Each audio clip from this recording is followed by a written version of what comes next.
Feliz final de ano para todos, menos para alguns, e hoje nesse vídeo nós vamos falar das minhas melhores leituras de 2025.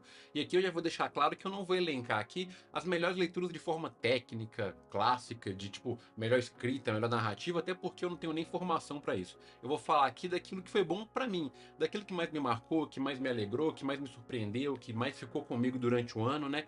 Então eu vou falar aqui daquilo que me foi evocado, dos sentimentos que foram me causados por essas obras que eu li e eu espero que de alguma forma agregue para você. E se você quiser também, deixa nos comentários aqui as obras que mais te surpreenderam, que você considera que foram as suas melhores leituras de 2025, beleza?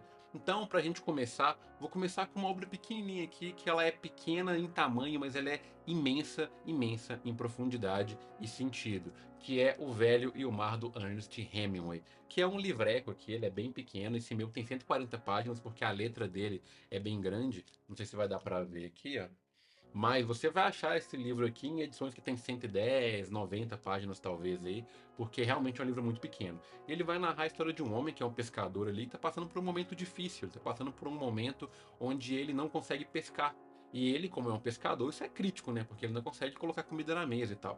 E o livro vai narrar um momento ali que ele consegue pegar um peixe, e é um peixe maior, um peixe robusto, um peixe difícil de ser pego, né? E ele vai ter que se superar, ter que lidar com diversas adversidades ali para conseguir trazer esse peixe para casa. E o livro vai narrar esse período. Então, por mais que pareça uma história simples, né, de um homem ele tentando pescar um peixe, ele é dotado de uma profundidade, de uma sensibilidade tão grande que me levou para lugares assim que pouquíssimas literaturas na vida conseguiram me levar. Não é à toa que é um clássico, né? O Hemingway é conhecido aí como um grande escritor e eu acho que isso aqui é uma excelente porta de entrada para as obras dele. Foi para mim, eu nunca tinha lido nada dele, essa foi a primeira, e eu posso dizer que não é só o livro que mais me marcou em 2025, mas também é um dos livros que mais me marcou na vida, assim. Às vezes, quando eu estou conversando com alguns amigos, tendo algumas reflexões aqui, direto eu evoco mesmo aqui a saga desse velhinho no mar, porque me trouxe grandes reflexões, né? A parte final desse livro aqui, as últimas 30 páginas, ela é dotada de uma melancolia, de uma questão de resiliência tão grande, tão profunda, que assim, não tem como não levar isso para a vida. Então eu recomendo demais O Velho e o Mar, caso vocês ainda não tenham lido, tá? Essa minha edição aqui tá bem acabadinha já, ó, tá toda ferrada, porque eu comprei no sebo aí, acho que eu paguei R$ 5 nela, mas eu peguei um apego emocional, então por enquanto eu vou deixar ela aqui comigo, mas em breve eu devo comprar um volume um pouco mais novo, né, para conseguir fazer novas leituras com mais qualidade, porque esse aqui já tá caindo algumas páginas, né? Mas enfim. Agora vamos falar da obra que mais me divertiu esse ano. Só para deixar claro também, eu vou misturar aqui entre livros e quadrinhos, porque esse ano eu li 50 e poucas obras, né? A maioria foram quadrinhos, acho que foram 37 quadrinhos, 14 livros e 3 mangás. Acho que foi isso, né? Então provavelmente vai ter mais HQ aqui, mas é porque a minha leitura foi maior mesmo em termos de quadrinho. E o quadrinho que mais me divertiu esse ano de longe foi o Tartaruga Ninja da IDW de Pock Nankin. Aqui eu estou trazendo os dois volumes, né? Mas é porque é uma história única que ela está sendo publicada até hoje nos Estados Unidos, então a gente vai ter vários volumes assim, que vai ficar bonitão na estante, né? Porque esse aqui lembra aquela parte da katana japonesa, esqueci o nome agora, mas enfim. Essas histórias aqui, elas são uma releitura da história clássica das Tartarugas Ninja, né? Então ela vai trazer ali uma abordagem um pouco mais mística e científica, né? Eles conseguem juntar esses dois mundos ali para a criação das tartarugas, né? Explicando por que elas são orientais, por que elas têm essa relação de serem ninjas, né? E a questão científica, né? De como que tartarugas, né, que estavam ali no laboratório, se tornaram essas tartarugas adolescentes mutantes ninja. Então isso é bem legal. É uma abordagem bem divertida, assim. É um quadrinho muito engraçado, tem momentos de piada, assim. Tem momentos muito cômicos, não só verbais, mas assim, que você vê a cena, ela é construída de uma forma engraçada também. E ela ainda é dotada, assim, de reflexão. Ela é dotada de alguns ensinamentos também, principalmente na figura do Mestre Splinter, né? Que é de longe meu personagem favorito dessa obra aqui. É muito legal ver como o pessoal construiu essa imagem das tartarugas aqui. Então, de longe, eu já digo aqui que é a HQ que mais me divertiu esse ano. Muito, muito boa, vale muito a pena. Fica aí a minha recomendação. Agora eu vou falar da obra que mais me surpreendeu esse ano. E assim, eu joguei pela capa e nunca fui tão feliz, que é Something is Killing the Children. Isso aqui, cara, é uma obra magnífica, é maravilhoso. Eu gostei muito de tudo que eu consumi com isso aqui, porque é muito parecido com a ideia que a gente tem do John Wick, né? Pra quem já viu John Wick vai entender o que eu tô falando. Aqui a gente tem uma organização que chama a Casa de São Jorge, eu acho. Agora eu esqueci porque tem um tempinho que eu li, mas eu acho que é esse mesmo, a Casa de São Jorge. E elas é uma organização focada em matar monstros, né? Que é o Boogie Woogie, o Bicho-Papão, Como é que é o nome aqui? É o bicho-papão mesmo, né, no Brasil, que é essa criatura que ela mata apenas crianças, né? E só crianças conseguem ver e as pessoas dessa organização.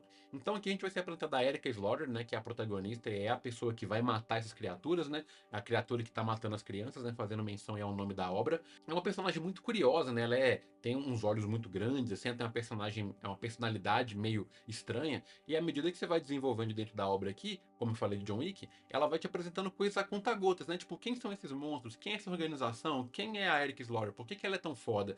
E à medida que o tempo vai passando, a gente vai cada vez mais dentro desse mundo ali, que parece uma coisa muito boba, tipo, uma menina que caça monstros, né? Mas no final tem muita profundidade, tem muita coisa. É uma HQ de terror, né? Então, assim, o gore que ele é muito presente, né? Especialmente por se tratar de monstros e crianças. Então, assim, a disparidade é muito grande, né? O que os monstros fazem com as crianças aqui é horrível do ponto de vista de destroçar e consumir e destruir mesmo, né? Então é bem visceral, mas é uma obra assim muito redondinha, muito da hora. Eu peguei esses 3 volumes aqui que vieram da Devir e eles são belíssimos, assim, um acabamento muito bom, né? Esse aqui é o primeiro volume que eu joguei pela capa e comprei, que eu achei lindo, lindo, lindo.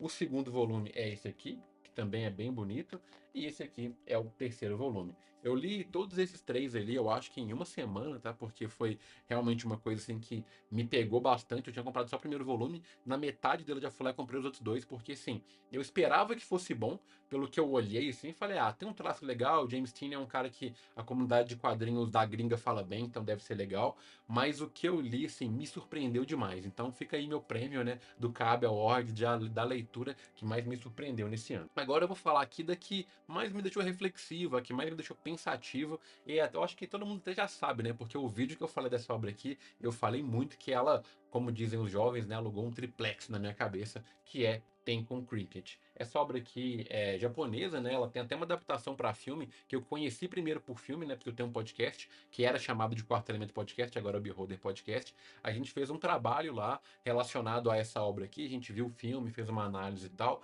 E isso aqui, gente, é espetacular. Isso aqui é sensacional, é uma das obras mais densas que eu li esse ano, assim, é muito profundo, é muito significativo e envelopado de uma forma que só de você olhar você já sabe que é complexo. Por quê? Aqui a gente vai ter uma cidade, é quase que uma distopia, né? Uma cidade muito corrompida ali, a gente vê que tem traços ali de uma sociedade bem destrutiva já, afundada em violência, em vícios mesmo, uma cidade bem torpe, e a gente tem uma dupla de irmãos ali, eles se consideram irmãos, né? A gente não sabe se biológicos ou não, que é o preto e o branco, né? O Shiro e o Kuro, e eles vivem de uma forma muito violenta, que é a única forma que eles encontraram para conseguir sobreviver na sociedade, assim. Então você já tem esse plot, né? Tipo, como é que 2 crianças ali, pré-adolescentes mesmo, vão conviver numa sociedade tão destruída, tão deturpada, né? E aí a gente tem esses 2 personagens que eles são opostos deles, né? Por isso que um é o preto e o outro é o branco. O preto, ele já tem aquela questão mais violenta de querer proteger o branco a todo custo ali, muito a violência mesmo, né? Batendo as pessoas ali, agredindo, roubando e tal. E o branco, ele tem aquela inocência ainda da juventude, aquela inocência infantil de ver as coisas com um olhar muito puro, muito bonito, muito polido. Então o contraste dos dois é muito legal. E tem uma frase nessa obra aqui que eu carrego para a vida, que é assim, em um dos momentos que eles estão conversando ali, um desses personagens ele fala assim, ó, todos os parafusos que faltam em mim tem no outro, né? Todos os parafusos que faltam no branco tem no preto, e todos os parafusos que tem no preto faltam no branco. Eu acho isso tão bonito, porque isso mostra as nossas relações com outras pessoas, né? E eu diversas vezes passo por isso, né? Eu passei por um ano muito difícil esse ano e faltam vários parafusos em mim. E em alguns momentos ali, quando eu tô conversando com alguns amigos meus, eu consigo buscar neles, né? Esses parafusos ali que estão faltando em mim e com sorte ceder a eles também alguns parafusos que eu tenho e eles não têm em algum momento. Então é uma obra assim que me marcou muito, ficou muito comigo e de longe foi a que mais me fez pensar. Eu sei que eu disse que a do Hemingway foi a que mais me marcou, porque de fato foi a que mais me marcou, porque essa aqui eu já conhecia. Mas assim, quando eu fui ler de novo, isso aqui me fez refletir num nível absurdo. Então a obra que mais me fez pensar foi essa aqui. E agora, falando de forma absoluta, a obra que mais me marcou esse ano, que mais me fez pensar, que mais me fez refletir, que mais me divertiu, que mais tudo foi essa aqui, ó. Elric de Meu Boné, a saga de Elric publicada pela Pipoca Nanquim. Nem é justo eu trazer isso aqui, porque é um compilado de 4 livros, né, que a Pipoca Nanquim juntou e soltou como um livro só. Eu tenho até um vídeo dedicado aqui no canal só pra falar desse livro aqui, porque eu simplesmente amei, cara. Eu sou um grande fã de fantasia, eu fui criado, assim, por Tolkien, né, eu comecei lendo Hobbit, depois Senhor dos Anéis, aí eu li outras coisas também, mas eu sempre tive essa imagem muito tolkiana da fantasia na minha cabeça. Até pra jogar D&D, construir mundo e tal. E a proposta do Michael Moorcock aqui em Elric é uma proposta muito diferente, até porque ele traz um aspecto de herói que não é bem herói, é quase que um anti-herói, só que de uma forma um pouco mais trágica, né? Não é aquele herói que tipo, ah, eu tenho um trauma e agora eu tô revoltado e vou matar pessoas. Não. Aqui a gente tem um anti-herói de uma forma muito bem trabalhada, sabe? Até pelas condições de vida dele, a forma que ele é construído. Então, na minha cabeça, sempre funcionou assim. Quando eu lia fantasia, por exemplo, e eu via um personagem como Aragorn, eu pensava assim, eu quero ser como Aragorn. Eu vou mudar meus comportamentos, eu vou moldar os comportamentos dele para que eu seja alguém tão virtuoso como Aragorn. E aqui, não. Aqui, quando eu vejo o Elric, eu começo a julgar os comportamentos dele. Eu falo, cara, que merda esse cara. Olha essa bosta que ele tá fazendo. Olha que comportamento abjeto. Olha que ser humano desprezível. E aí eu olho pra ele e falo, poxa, velho, eu tô julgando o cara aqui, mas eu faço coisas semelhantes às dele. Eu cometo os mesmos erros que ele comete. Tem coisas que ele fez e eu faria pior no lugar dele. Então ela coloca o Michael Moore coloca um espelho pra gente de uma forma invertida, porque ele começa a mostrar nossos valores de uma forma diferente. Tipo assim, você tá jogando esse personagem pelo que ele fez, mas o que que você faria? No lugar dele, como é que você reagiria? Então acaba que eu tenho muita empatia com o Elric, eu consigo entender alguns caminhos que ele percorreu, porque eu sou um ser humano tão podre quanto, sabe? Então, isso molda de uma forma diferente, não é um arquétipo no qual eu quero alcançar. É um personagem que, através das falhas dele, eu vejo as minhas também, e por causa disso eu quero melhorar. Eu sei que eu fiz uma análise muito de autodesenvolvimento de uma obra de fantasia, né? Porque é assim que eu me relaciono. Mas fora isso, cara, isso aqui é uma história absurda de fantasia, de espada e feitiçaria, né? Como dizem, né? Pra dar uma leve sinopse, o Elric ele é um personagem que ele é fadado a destruir o próprio reino que ele nasceu, Mjolnir Boné. Então ele nasceu ali com um corpo fragilizado, né? Ele tem que usar drogas para conseguir se manter pelo menos saudável a nível de andar e de se mover, de conversar com as pessoas. E ele é um príncipe, né, decadente desse império que é um império que se enxerga como muito forte, mas na verdade a câmera descarregou no meio da minha fala aqui, mas vou tentar dar continuidade.